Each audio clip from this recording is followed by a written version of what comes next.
Let's try it again. And welcome to Legacy Week on the Vineyard. My name is Veronica Carter Jackson, a proud 1990 nursing graduate of the Winston-Salem State University.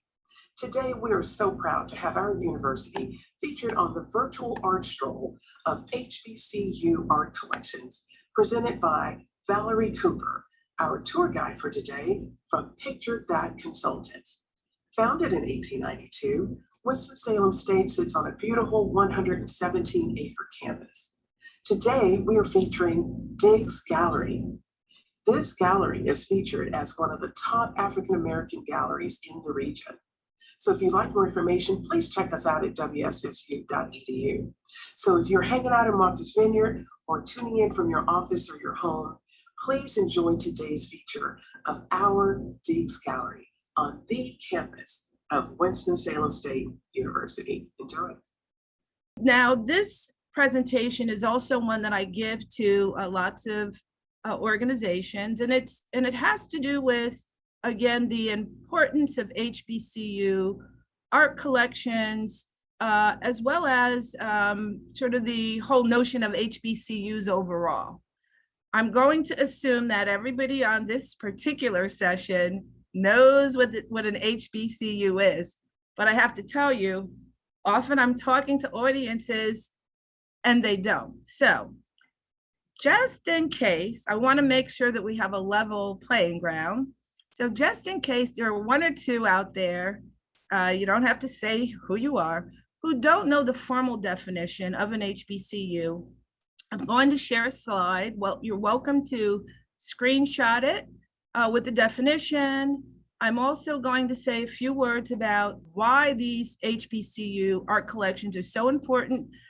You can imagine there are numerous reasons that they are, but I'm going to tease out what I feel are the top 5 reasons that I believe they're important. And, you can add to that if you have others.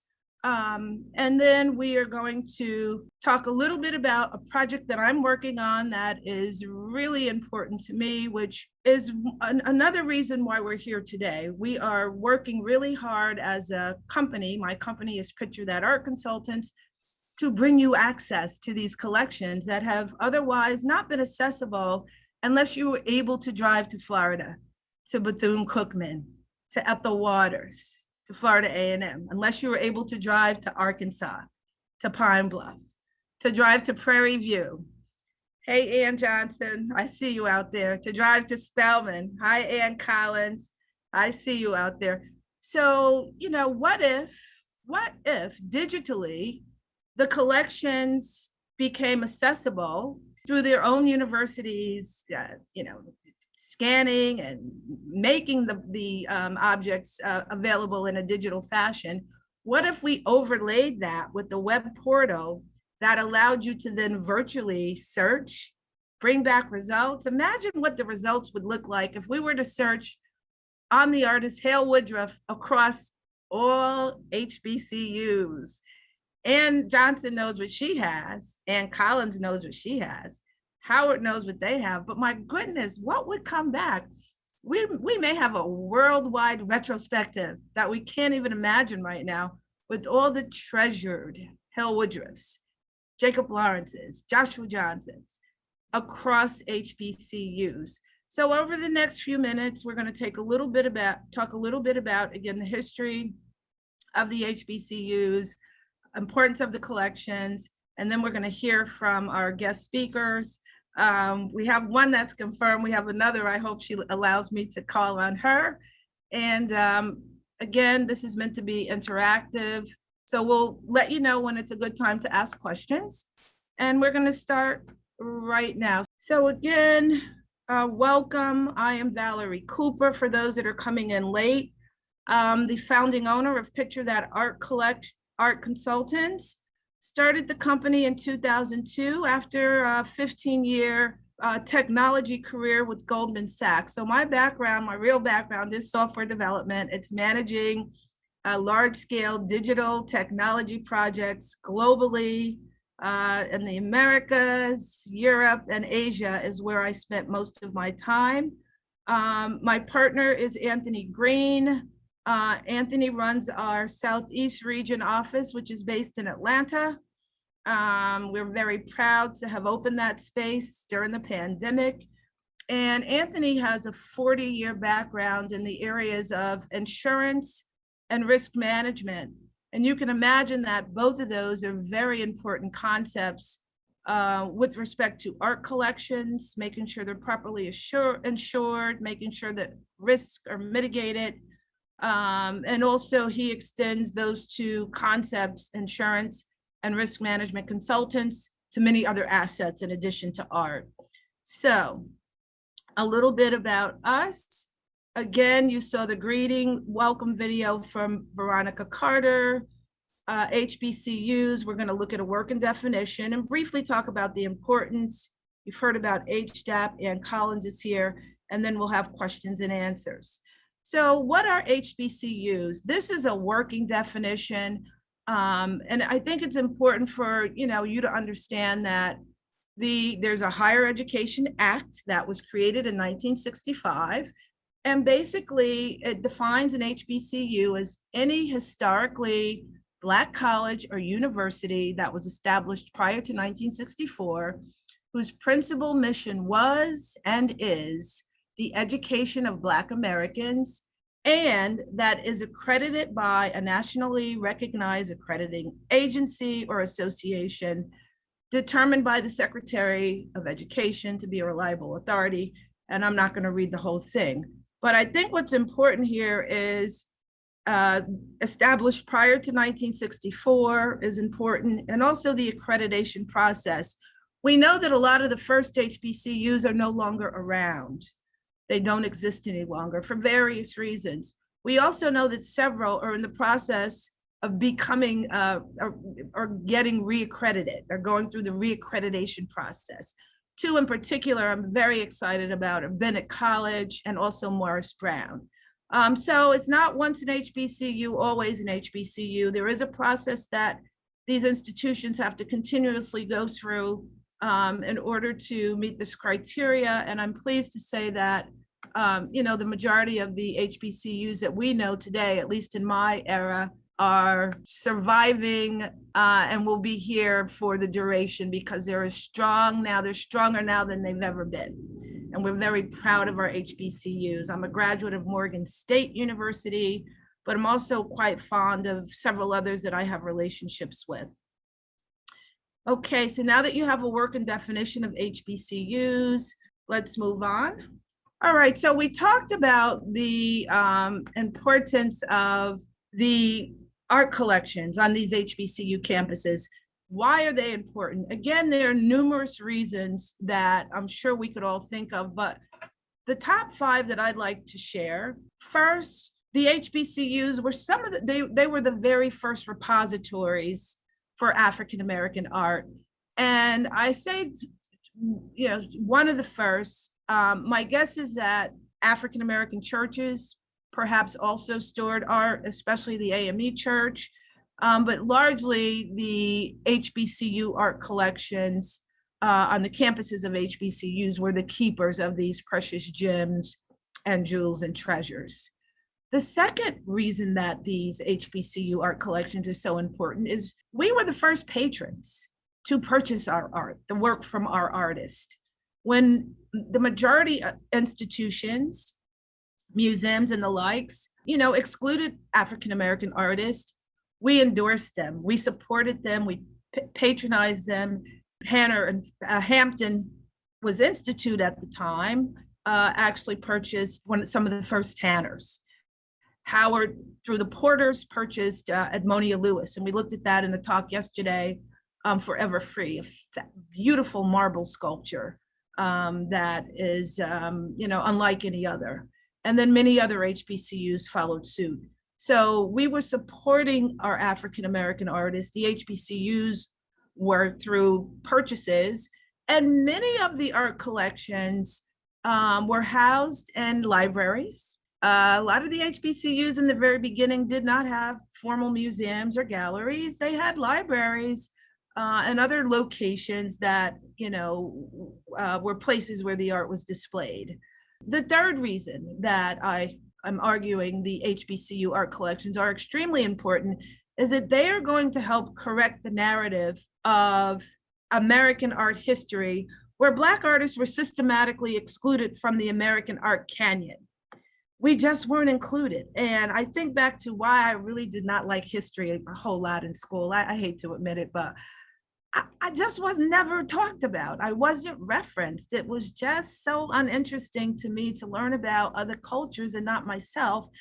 I mean, I passed the courses largely, and later on in life, I have become to appreciate it because it's important to know it. But I can tell you, I remember going through high school and elementary school, not as much, but it's clearly high school, wondering why am I not on the map here? This is back in the 60s. So by making these art collections accessible for people out there that have, worked really, really hard to get American art history degrees, master's degrees in American art history, PhDs in American art history, we now want them to go back because we feel that there's a level of correction that has to be made to the narrative of American art history such that it is more inclusive of the works that really were largely responsible for our foundation, the African American Art Foundation. The fourth reason that the HBCU art collections are extremely important is that they largely have trained future artists, future curators, when other institutions did not allow us to attend. The HBCUs took us in lovingly, and I don't know how many of you out there went to an HBCU, but I know my professors were very maternal and very paternal.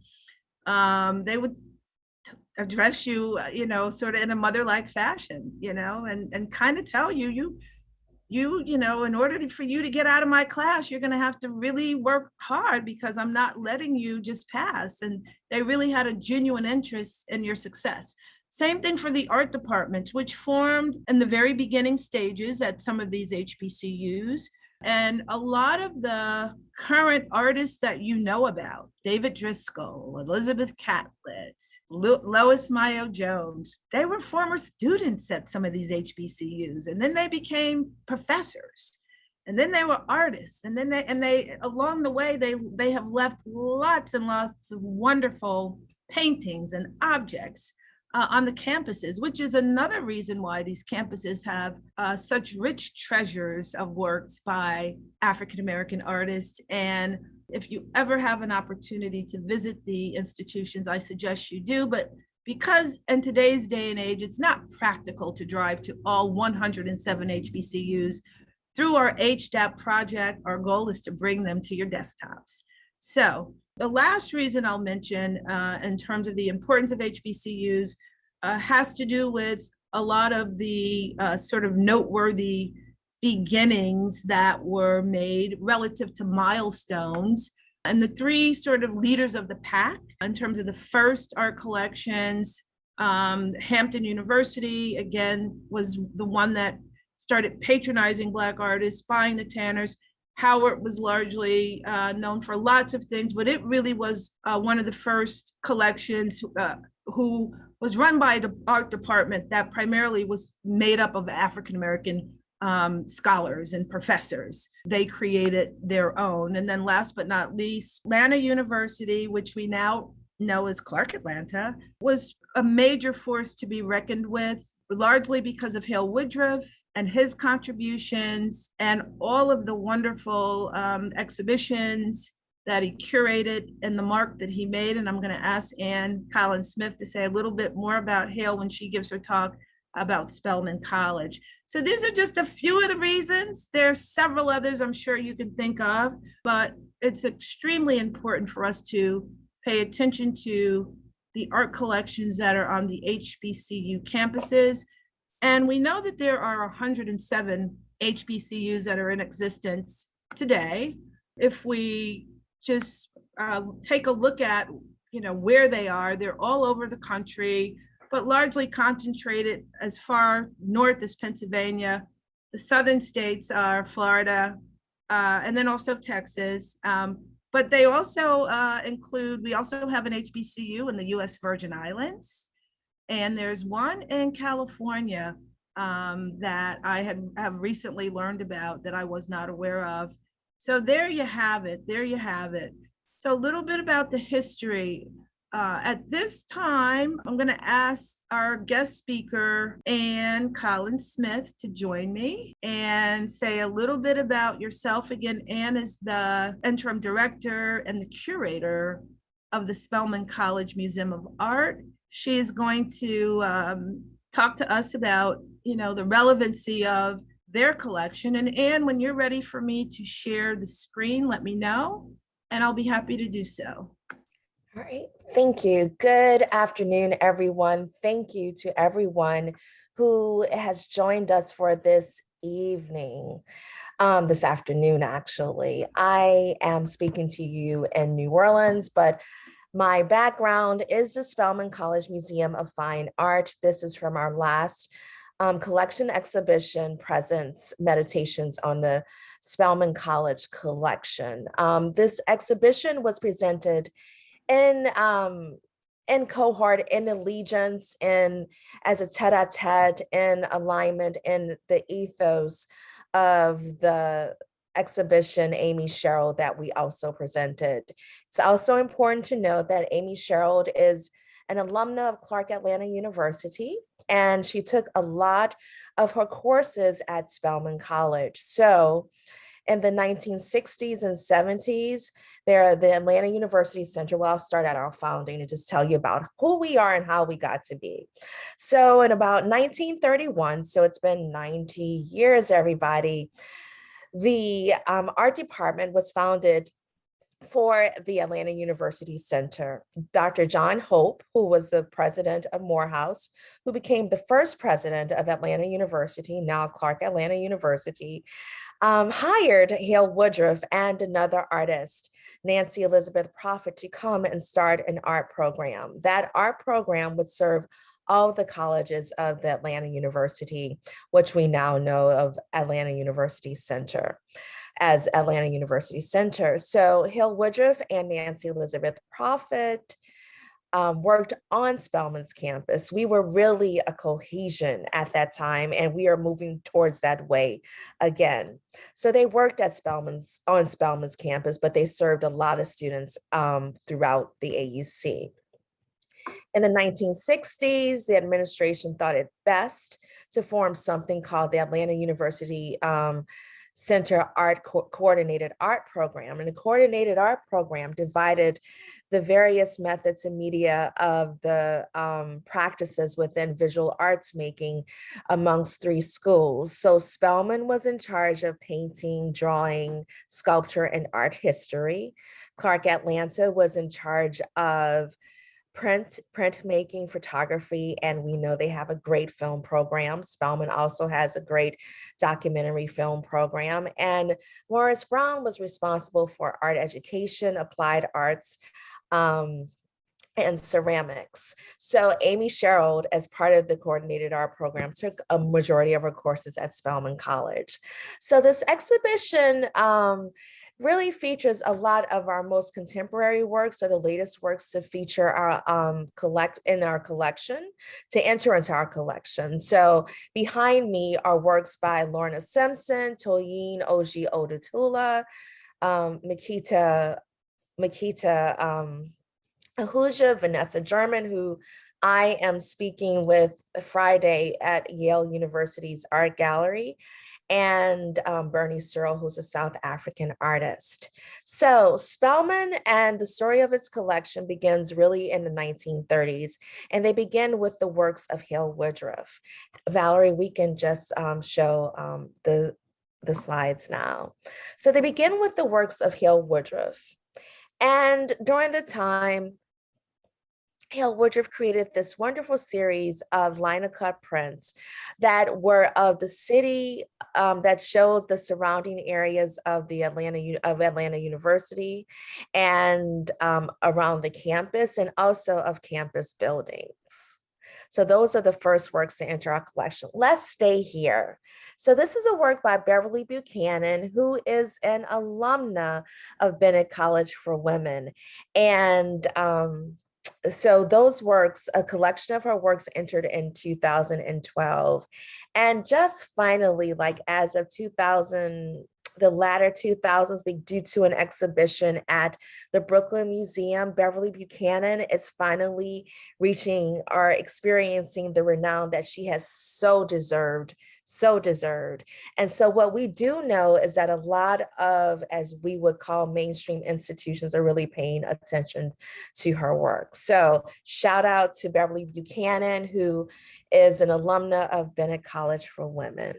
And please support Bennett.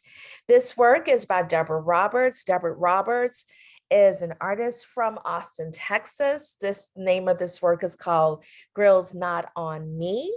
This series, she creates collage-based works, you know, very early in this phase of her career, she's been focusing on Black girls and Black girlhood.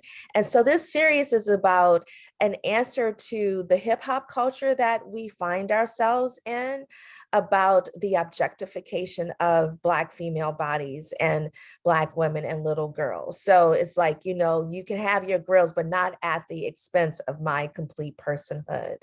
Next image, please. So here we are, Hill Woodruff, Celestial Gate. This work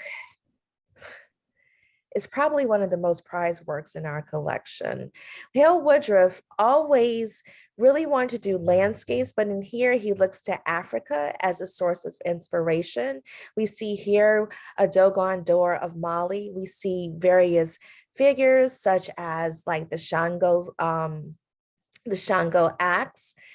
Shango being the person who, you know, was the person of war and of fighting, and so also of strength. And so this is what, you know, our historically Black colleges have provided to us, a grounding and a footing.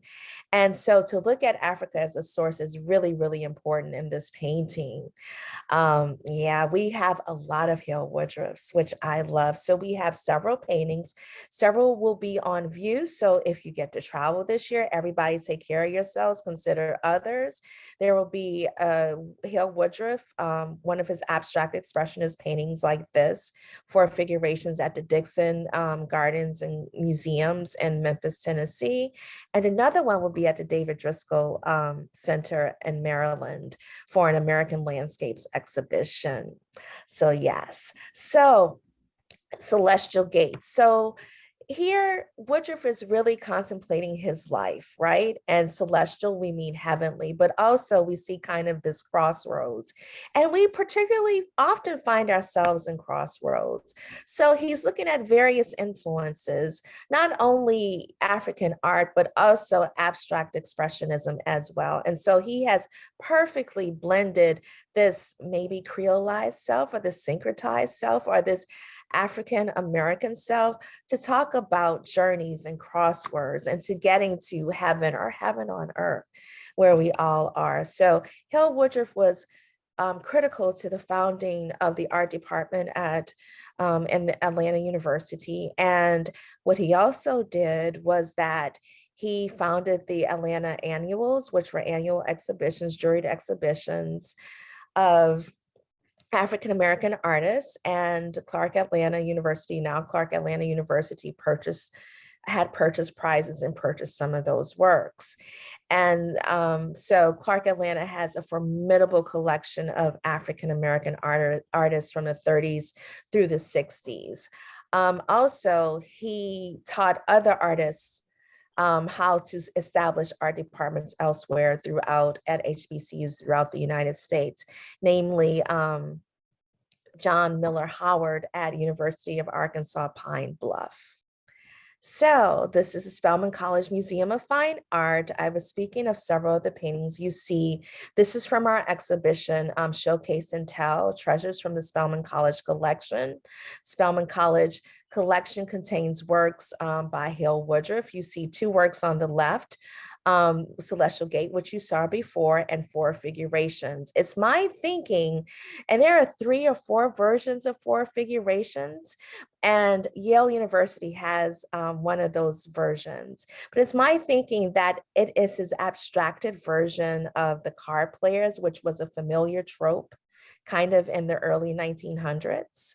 So the Spelman College collection also includes works by African artists who the way we acquired those works were from a Spelman student, a Spelman alumna, who was also a former trustee who was an ambassador to Cameroon. And so in the 1970s and early 1980s, she gifted a formidable collection of African artworks to the collection. And also during the heyday of the Atlanta University Center's Coordinated Art Program, can you go back to the last piece, please?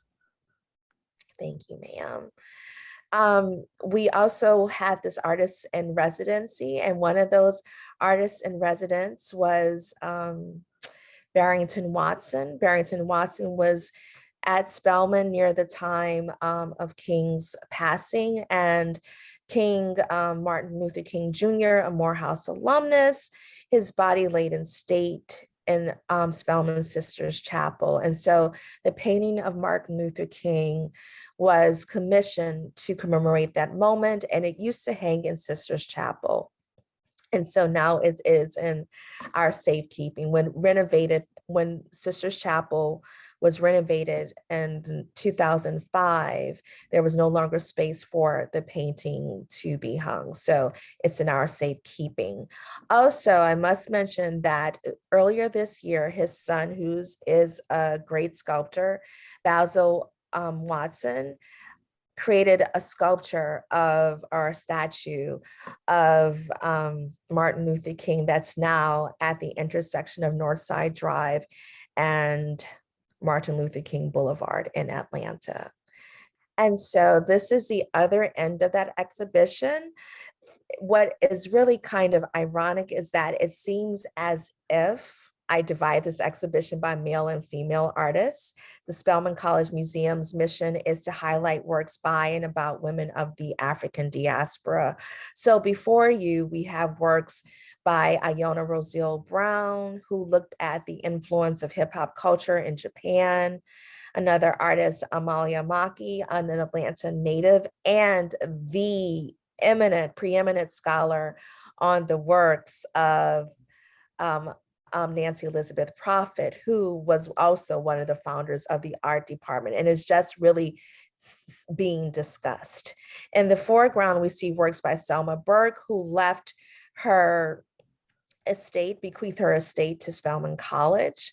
So the work in front of us, the name of it is Sadness. It traveled 2 years ago with the exhibition celebrating finally the work and sculpture of Augusta Savage. Selma Burke was one of Augusta Savage's students.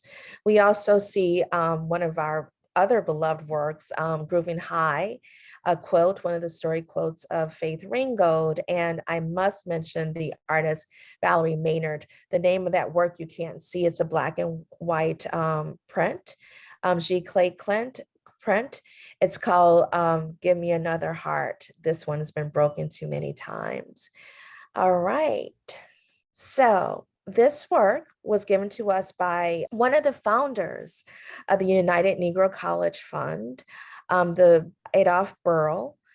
And the name of this work is called Praying Ministers. You may have seen this work on view at the National Museum of African American History and Culture. And this work is one of the few works that was created by Jacob Lawrence of the Civil Rights Movement. He created a lot of activist work, right?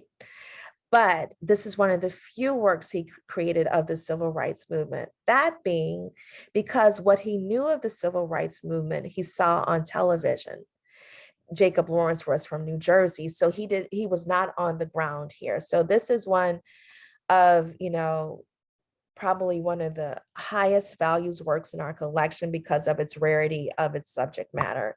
But we also know that Jacob Lawrence created other activist series, from the Toussaint Louverture series to the Builder series to the Harriet Tubman series. So he was really an artist of our time.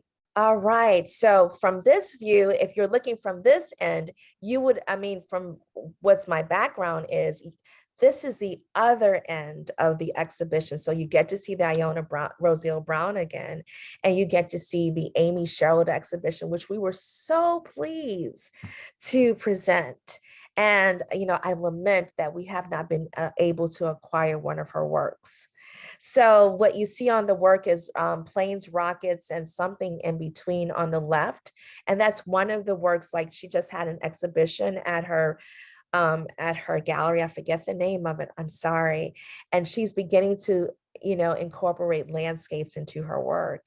And the work on the right is one of the works she had recently finished. The name of it, with the peach background, is named Mama Has Made the Bread, How Things Are Measured. So it was really an honor to organize something in conversation with Amy Sherwood's work.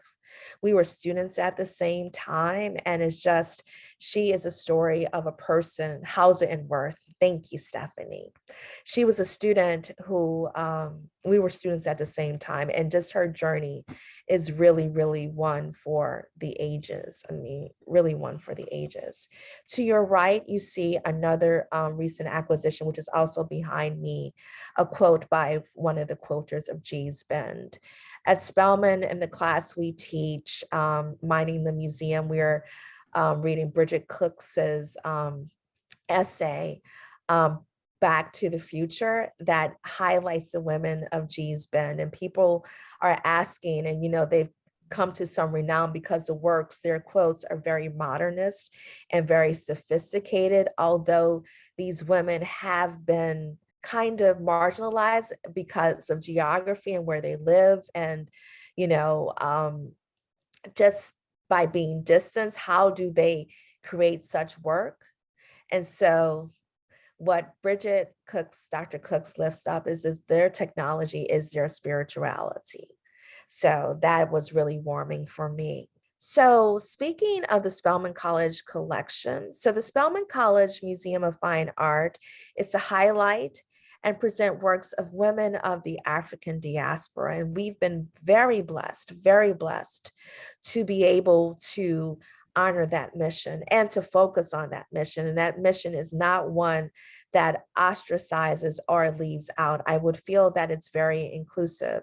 So our mission, our collection not only honors our mission, but it also speaks to the history of arts in Atlanta University Center. So that's why we have a lot of male artists in our collection. But our latest focus has been to collect works by women artists of the African diaspora.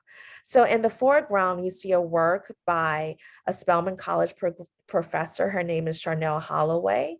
Her mother was a student of Hale Woodruff and Nancy Elizabeth Prophet, and she was the chair of the Spelman College Department of Art for some time. And so her mother's name was Janelle C. Holloway, class of 1941. And so these are some of our latest acquisitions. Vanessa German, Delia on a Plane. That is like a power figure that has works, and I'll talk more about that. Vanessa and I will talk more of that at Yale University Art Gallery's presentation keynote on Friday, and I'll share with you the invite. A work by Carrie Mae Weems. The name of that work is I Looked and Looked and Failed to See What So Terrified You. And so although it's a little bit blurred, it's this double image looking at herself, and she is wearing this exquisite, almost, well, it is couture dress that's made out of quilt. And in the center is a work by the artist Makita Ahuja. Makita, the name of this work is Tress. It's based on automythography. It also examines, the attention that surrounds Black women's hair, but she's looking at herself and just looking at her long flowing locks. And there's a sense of peace with this work. So it'll be online, actually, during the talk. And I'm virtually in New Haven now, which is kind of funny. And to the right is a work by an artist from South Africa. Her name is Nandipa Ntambo. The name of the work is called Melawat Nkunzi, which means bullfighter. And in this work, the artist, it's the artist herself, so I guess you can say a self-portraiture, is wearing cowhide, something that she works with a lot, either by making sculptures or donning them. And cowhide, you know, working with this hide, she addresses the attraction and repulsion, you know, to Black women. And so Melima Nkunzi means bullfighter. And so you see a play of gender happening here. So you see a little bit of the arms akimbo. That is supposed to be like, and her hair is kind of in these bull horns, and that is supposed to be the bull. And to the right is a bullfighter. And I'm sorry, I'm just thinking of this, but thank you for something I can post. Is that the bullfighter, his job is to seduce the bull so that he could make the kill. And so it's just a cluster of so many contrasting ideas and sometimes so many ways of being, especially as a Black woman. So it's a call and a response to each other. So Grooving High, Faith Ringgold, one of our beloved pieces. And so I really want to make room for Ann Soul Sister Johnson to speak as well. It's so good to see you like this, to finally meet you. I've been following you on social media. And Ann Soul Sister Johnson is from Prairie View. So if you want to know more about the Spelman College Museum of Fine Art and the collection, please follow us at Spelman Museum. And yeah, that's all I have. And I'll be happy, more than happy, to answer any questions you may have. And just know that it's a privilege to be able to speak with you and to share with you about our collection and about our collective heritage. So thank you. It has been a pleasure and an honor to be in community with you all. All right. Thank you so very much for that educational, informative, enlightening talk about the Spelman College collection. We have about 10 minutes left formally, and then I'm going to ask, I see I have Dean Levy Lejeune on from Winston-Salem State University. I know she wasn't planning to speak, but if she wants to extend greetings, I'm going to ask her to come in and do so. And also one of their very prominent alumna members, Veronica Carter Jackson, who extended greetings on the video in the very beginning, has joined. So I'm calling on you both, as your institution is the lead sponsor of this event. And Levy's like, Valerie, let me spotlight you. I'm going to spotlight you. And before you start talking, I want to put you next to your famous Rams. So, Dr. Levy, come on in. Well, good afternoon to everyone. I apologize. I'm on vacation, but I did want to just drop in because this virtual stroll, I think, is so significant for highlighting HBCUs and the galleries and museums that are on the campuses of such historic locations and places of higher learning for African Americans and others. But thank you again for the opportunity to speak and for highlighting Winston-Salem State University. Diggs Gallery is a significant part of the campus.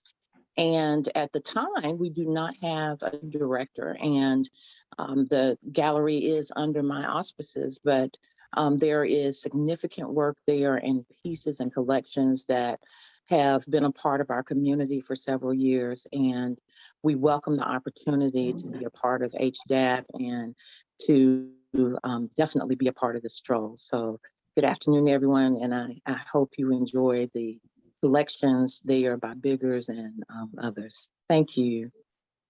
All right, and thank you so much. Ms. Jackson, I know you're representing the Alumna Association, and we're largely responsible for connecting me to Winston-Salem.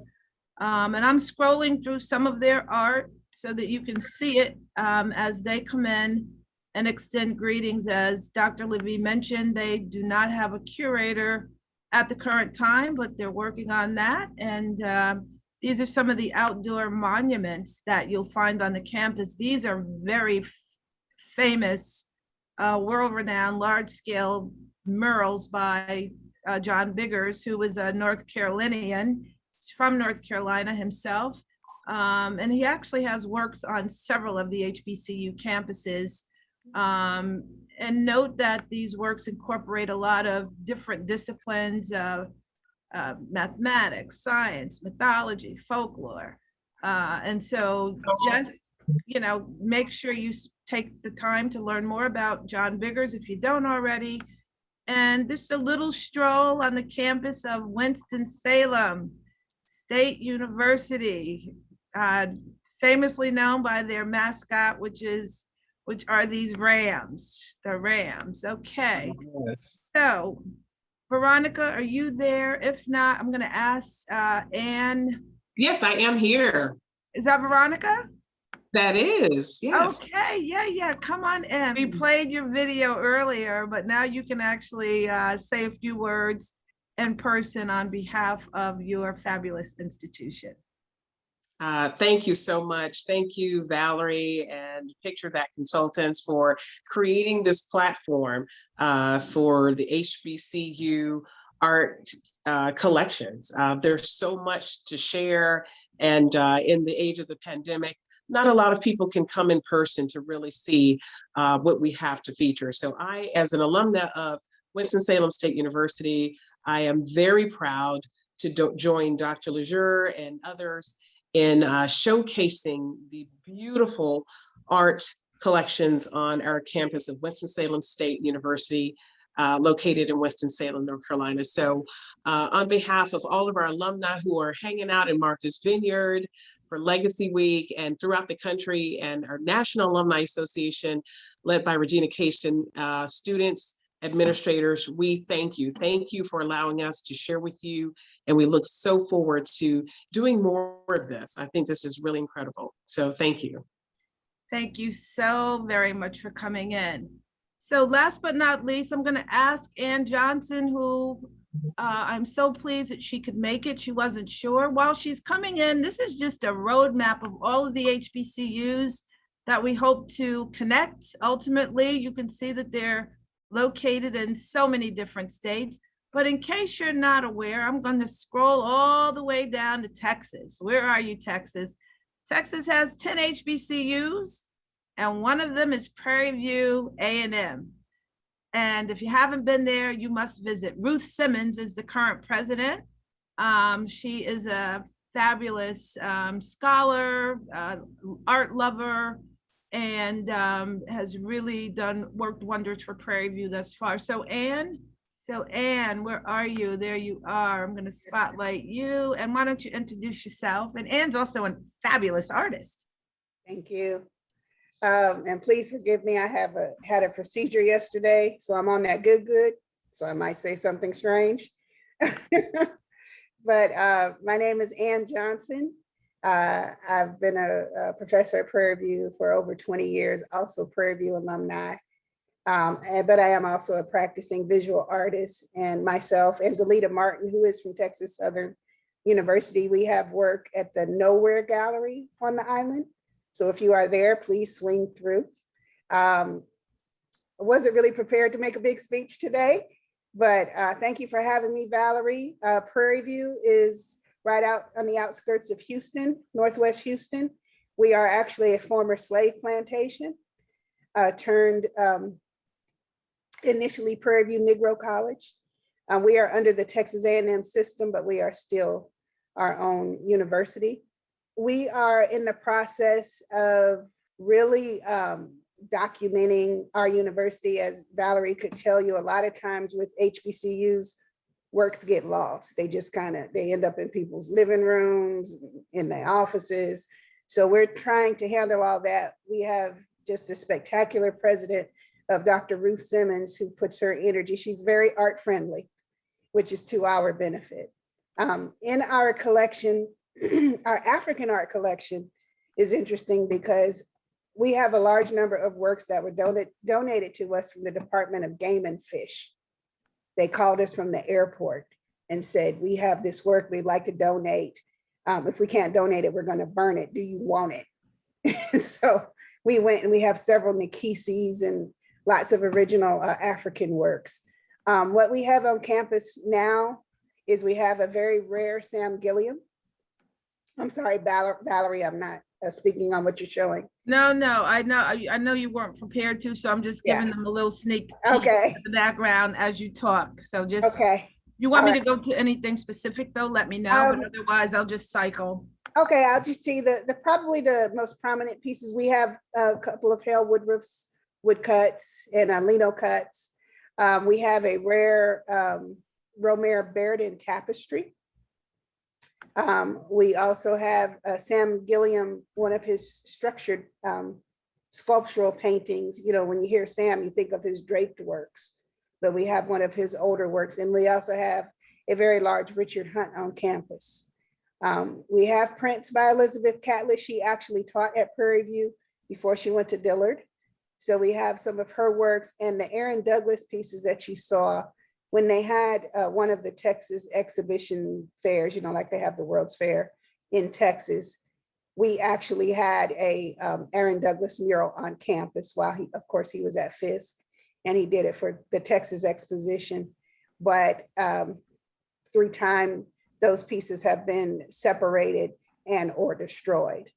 But we are definitely focusing on, you know, as Valerie does, maintaining our collection, documenting everything that we have. And we just got this Amazon money. We got a $50 million from Amazon because Ruth is the truth. That's what we call her, Ruth the Truth. And so we are taking an elementary school that is on campus, and that's going to be our new museum. We had a gallery that used to be run by Lauren Kelly. She's no longer on campus. And so another thing that happens on HBCUs that don't take art serious is the gallery becomes part of the library or becomes an office or anything but a gallery.